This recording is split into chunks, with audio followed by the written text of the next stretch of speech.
예, 금태섭의 아침저널 1부 이어갑니다. 지난 13일 민주당은 신임 원내대표의 김병기 의원을 선출했습니다. 그리고 새 원내 지도부 구성이 완료됐고 어제부터 본격적으로 활동을 시작했습니다. 오늘은 원내 소통수석 부대표로 임명된 박상혁 의원님과 민주당의 새 원내 지도부의 운영 방향에 대해 이야기 나눠보겠습니다. 박상혁 의원님 스튜디오에 나와 계십니다. 안녕하십니까? 예, 안녕하세요. 여기서 뵈니까 굉장히 또 쑥스럽는데요. 반갑습니다. 진짜 오랜만이네요. 오래간만이었습니다. 그 민주당 새 원내 지도부 김병기 호가 공식 출범했습니다. 어제 첫날부터 굉장히 바쁘셨죠?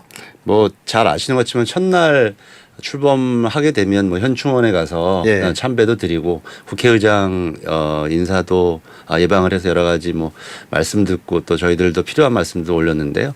오늘이 아마 더 바쁠 것 같아요. 오늘이 이제 첫 공식적인 원내 지도부 회의도 이제 잠시 후 오전에 있고 예. 그다음에 오후에 이제 좀 이따 말씀 나누겠습니다만 송원석 국민의힘 대표 등 그 야당 새로 개편된 그렇죠. 지도부도 네. 좀 찾아뵙고 해야 하기 때문에 뭐 아무래도 이게 첫 한 주는 그렇게 좀 분주하게 보내야 될 것 같습니다. 그렇게 바쁘신 와중에 여기까지 와주신 거는 저를 평소에 너무 좋아하고 존경하기 때문인 것인가요? 맞습니다.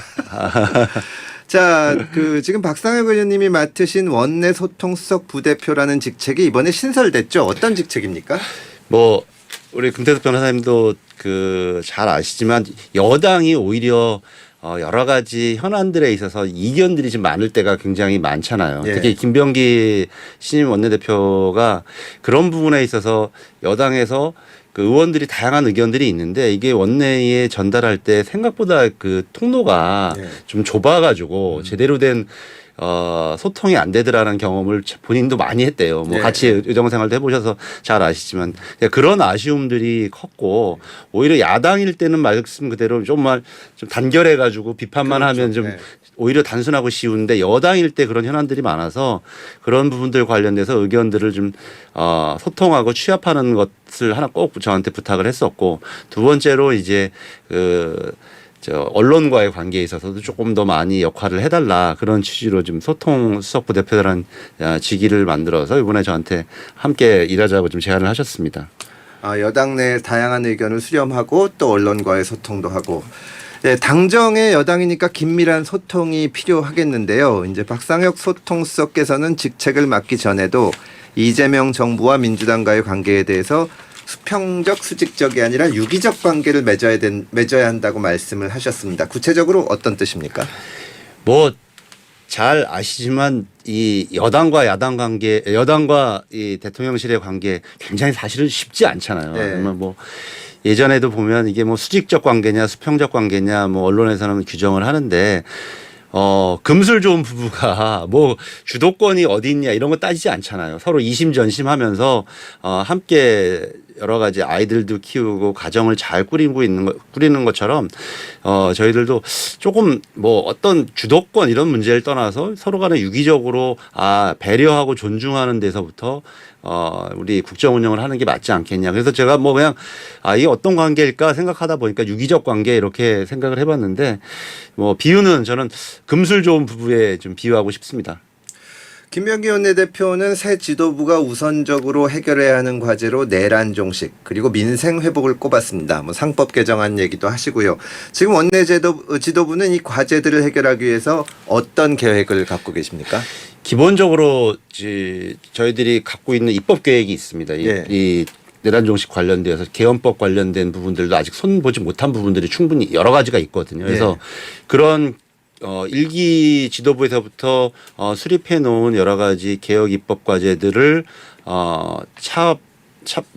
차분하게 진행하는 게 이제 내란 종식의 주요한 내용일 것 같고 거기에 더해서 뭐 오늘도 좀 물어보실 것 같은데 반헌법 특별조사위원회 요 부분을 어떻게 잘 구성할 건가 야당과 협력해서 요 부분이 하나가 있을 것 같고요. 민생회복 문제는 잘 아시는 것처럼 이제 19일 날 아마 국무회의에 상정될 것 같은데 추경을 먼저 잘 통과시키고 풀어나가야 지금 여러 가지 민생회복에 좀 마중물이 될 거다라는 생각이 들고 근본적으로 민생회복은 지금 상황에서 아시는 것처럼 공실들이 너무 많고 굉장히 소비가 너무 죽어 있습니다. 결국 이게 경제 성장이라는 큰 견인차가 돌지 않고서는 민생 회복이 되지 않을 것도 않는다는 것도 사실이지 않습니까? 예.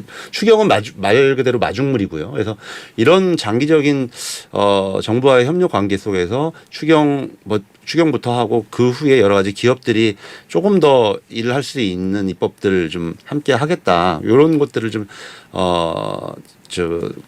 구상 중에 있고 결국은 이제 그게 9월 정기국회에 주로 통과가 되지 않습니까? 그래서 그 전에 그런 과제들 1기에서부터 넘어왔던 과제들을 한번 정비하고 저희들이 추가할 과제들을 넣어서 정기국회에 통과시키는 그게 이제 저희 지도부가 갖고 있는 계획입니다.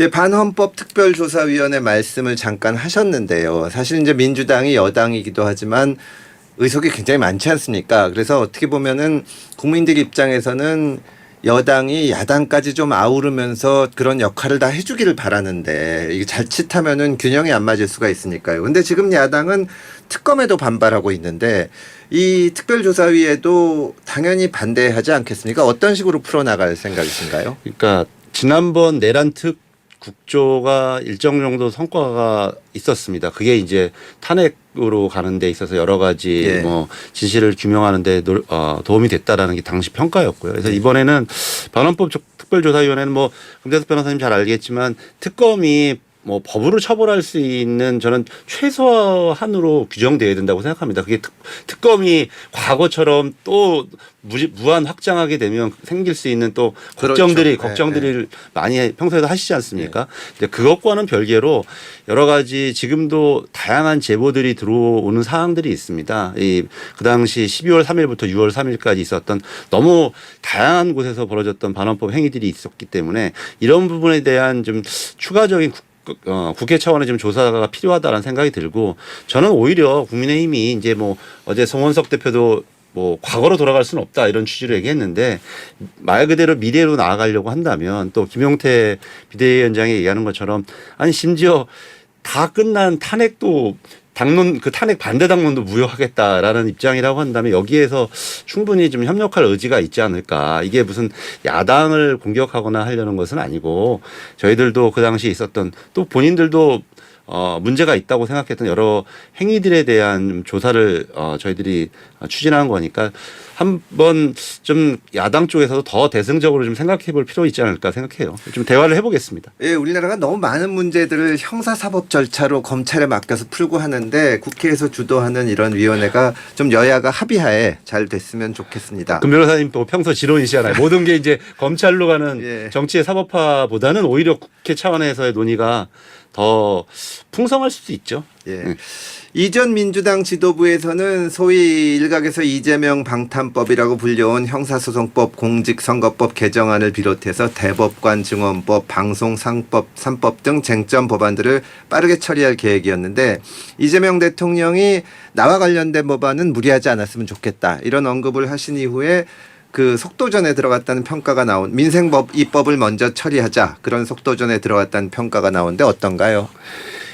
저는 방탄법이라고 평가하고 싶지는 않고요. 예. 저는 국민주권 존중법이라고 저는 평소 규정해 왔는데 예. 아시는 것처럼 이게 대통령의 불소추 특권이 어떻게 적용되어야 되는지에 대해서 뭐 사실 판례가 없었잖아요. 근데 예. 뭐 저는 통설이라고 생각합니다만 통설적 견해가 있었고 그거에 대해서 자꾸 선거 기간 중에 야당이 다른 이견을 제시하다 보니까 아예 근본적으로 형사소송법에 이걸 규정하자라는 게 저희들 생각이고 저는 지금도 한편으로는 워낙 12월 3일 이후 한 번도 보지 못한 법적인 논리와 여러 가지 상황들이 발생해서 아예 그냥 형사소송법을 규정하는 게 맞지 않을까라는 저는 개인 생각도 하는데 그래도 일단 법원이 그런 기존의 통설이라든지 이런 국민들의 다수의 의견들을 존중을 해서 재판들을 뭐 기일을 연기하고 있기 때문에 대통령께서 지금은 조금 더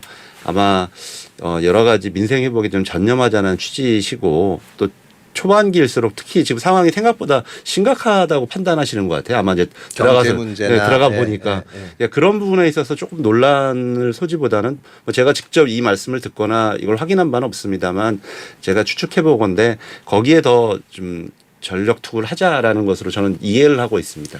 박성 의원님도 변호사니까 아까 말씀하신 대로 뭐 재판이 중지된다는 건 사실 법조계에서 다수설이라서 이게 굳이 논란이 될 필요가 있나 싶은데 최근에 이제 그 심우정 검찰총장이 비화폰으로 이제 그 김주현 전 민정수석과 통화를 해서 논란이 됐어요. 근데 민주당에서 다시 또 내란 수사 직무유기로 고발하고 그랬는데 이게 너무 좀 뭐랄까 그런 문제를 가지고 이 검찰 때리기가 너무 과하지 않냐는 지적도 일각에서 있는데 어떻게 생각하십니까? 그러니까 말씀하신 대로 상황이 지금 쉬운 상황이 아닌데. 그런데 지금 아시는 것처럼 뭐 저는 특검이라든지 이런 차원에서 좀 잘 그런 문제들까지 네. 뭐 물론 특검의 수사 범위 안에 있는지는 모르겠습니다만 좀 전에 우리가 반헌법 특별조사위원회도 얘기했고 근데 새로운 사실들이 좀 충격적 사실들이 좀 많이 나오고 있지 않습니까? 오늘도 오다 보니까 김건희 여사가 검찰 수사 전에 민정수석과 또 한 30분 통화했다는 뉴스도 방금 보고 왔거든요. 비화폰으로. 예.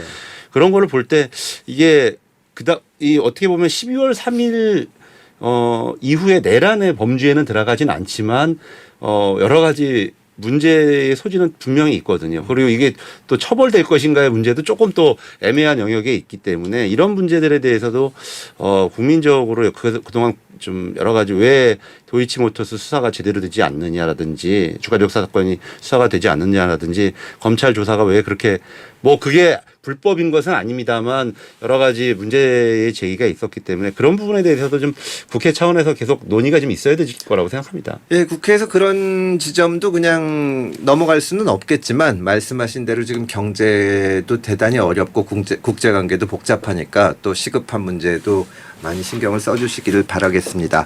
어제 국민의힘 원내대표로 송원석 의원이 선출이 됐는데요. 송원석 신임 원내대표는 변화와 쇄신이 필요하다. 국민만 보고 가겠다. 이런 말씀을 하셨습니다. 송원석 국민의힘 원내대표와 인연이 좀 있으십니까? 앞으로 어떻게 나가실 생각이신가요? 뭐 기본적으로 송원석 대표의 파트너는 김병기 원내대표이신데 네. 송원석 대표하고 제가 국토위를 같이 했었습니다. 잘 아시겠네요. 네, 거기에 네. 매우 꼼꼼하시더라고요. 기재부 역시 예산을 담당하셨던 분이어서 네. 법안 소위를 해보면 굉장히 아주 그냥 조문을 아주 세세하게 보고 오시는데 거기에 이제 예결위를 또 함께 했었습니다. 그래서 저하고 지금 강훈식 실장하고 네. 함께 같이 그 얘기도 많이 나눴었고 그때도 그 당시는 기재위원장이 아니었거든요. 그래서 네. 기재위원장 그리고 향후 우리 국민의힘의 원내대표 되실 거라고 저희들이 여러 가지로 뭐 함께 좀 그때 되면 함께 좀 좋은 정치도 해보자 이런 취지도 얘기도 많이 했었는데 뭐 그게 지금 현실이 돼서 강훈식 비서실장이 됐고 또 송원석 원내대표가 돼서 저는 이분이 기본적으로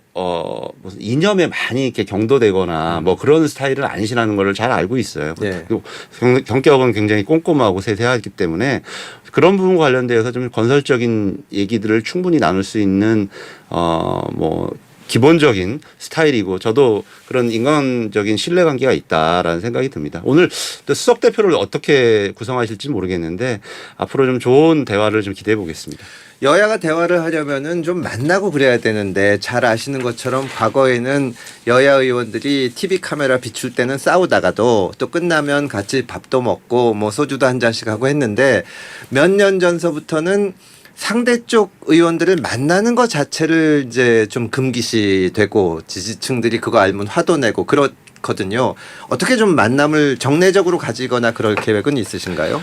원래도 그 박찬대 대표 때도 이제 국회의장님을 중심으로 매주 월요일 점심에 네. 여야 대표 간의 회동이 있었습니다. 아마 그런 부분들을 조금 더 좀 항상 소원해졌기 때문에 우원식 의장이 그런 부분들을 좀 더 강조를 해서 그런 정례 회동이 있었다고 알고 있는데요. 어제도 그 말씀을 하시더라고요. 우원식 의장님이. 그래서 김병기 원내대표도 아주 좋다. 그리고 이런 부분을 평소에도 자기 생각이고 그 여야 꼭 의장뿐만 아니라 뭐 단둘이라도 그런 걸 좀 정례화하면 조금 더 긴밀하게 되지 않을까 싶고요. 저도 지금 김태섭 변호사님 말씀 주신 것처럼 측면에서 원래 이제 양당 운영수석이 이런 부분을 담당한다면 좀 측면에서 그런 부분들 좀 같이 소주도 한잔하고 얘기를 나눌 수 있는 여러 가지 좀 측면 지원도 생각을 하고 있습니다.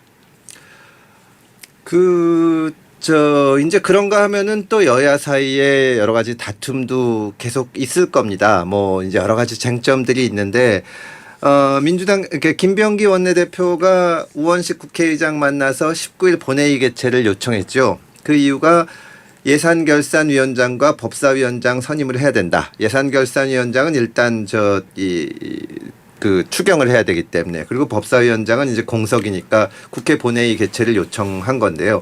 국민의힘에서는 반발하면서 법제사법위원장은 야당을 줘야 된다고 주장하고 있지 않습니까? 어떻게 보십니까? 그러니까 정확한 워딩은 어제 원내대표가 선출되기 직전이었기 때문에 국민의힘 원내대표가 선출되면 저희들이 협의해서 네. 그렇게 할 수 있도록 19일 날 할 수 있도록 그렇게 본회의 개최를 요청드린 거고요. 일방적으로 요청드린 건 아니고 함께 교섭해보겠다라는 말씀을 올렸던 거고요.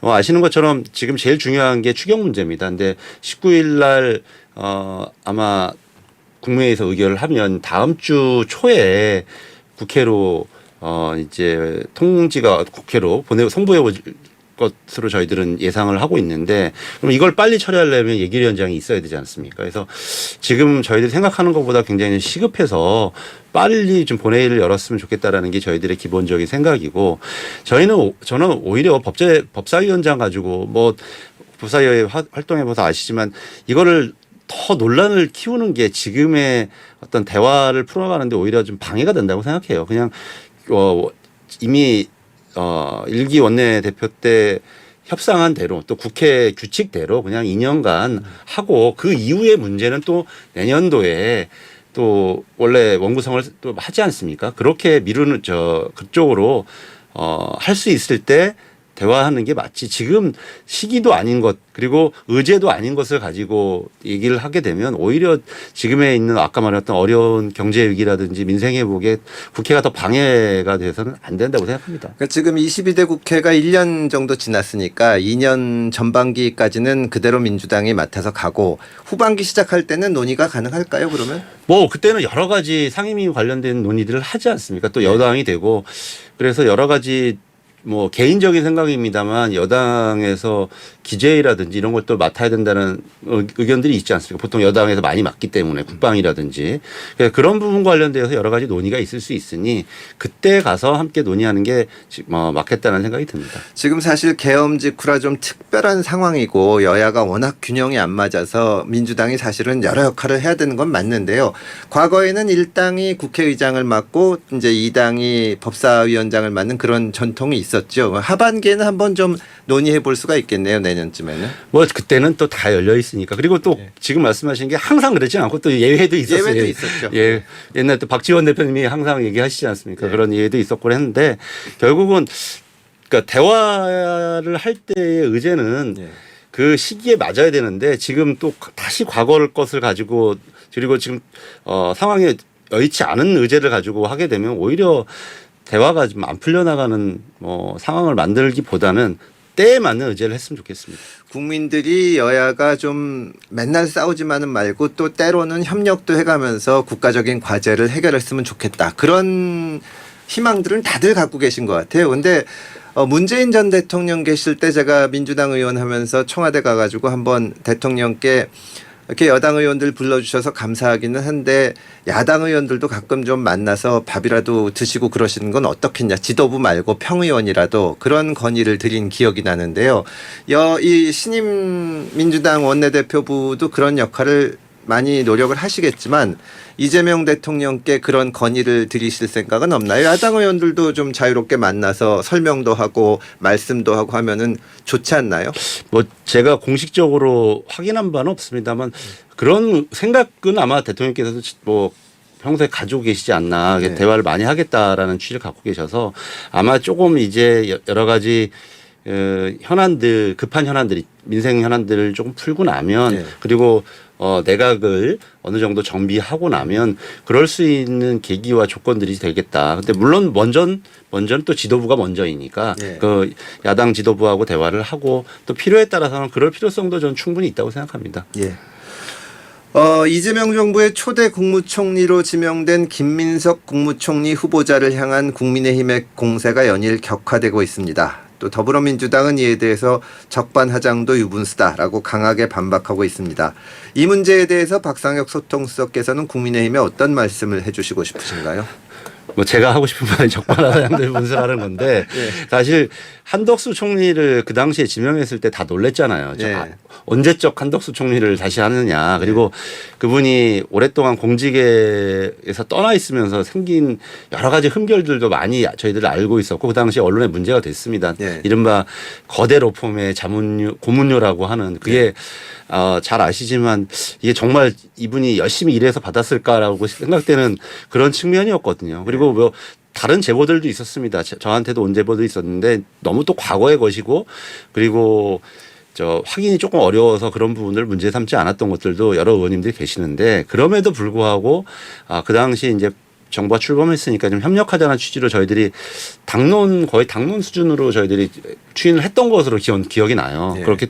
그렇게 따진다면 비교했을 때 김민석 의원이 제기되고 있는 문제는 당연히 청문회를 통해서 충분히 소명을 하면 되고 지금은 제일 중요한 거는 내각을 조기에 안정적으로 구성할 수 있도록 협력하는 게 이번 탄핵으로 맞이한 대선에서 패배한 국민의힘이 취해야 할 최소한의 전 도리라고 생각합니다. 과거에는 새 정부가 들어서면은 어쨌든 초반에 정부조직법 만들고 조각하고 할 때는 또 야당에서도 협조하는 분위기가 있었는데 많이 없어진 것 같아요. 좀 그런 게 좀 복원되려면 민주당 측도 좀 노력을 해 주셨으면 좋겠습니다. 이게 이번에 이제 그 민주당 원내 수석 대표를 맡으셨는데 앞으로 어떤 포부를 갖고 계신지 어떤 역할을 하실 생각인지 한번 우리 청취자들께 말씀해 주시면 감사하겠습니다.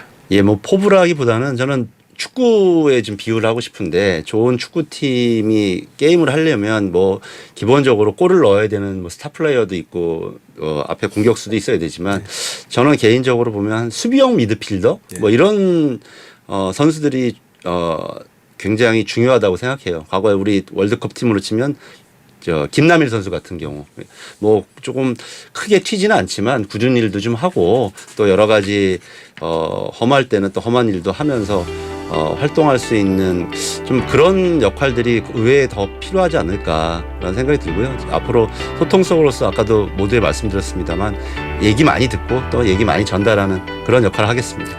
오늘 여기까지 듣겠습니다. 지금까지 더불어민주당 박상혁 원내소통수석 부대표와 함께했습니다. 오늘 나와주셔서 감사합니다. 고맙습니다. 자주 뵙겠습니다.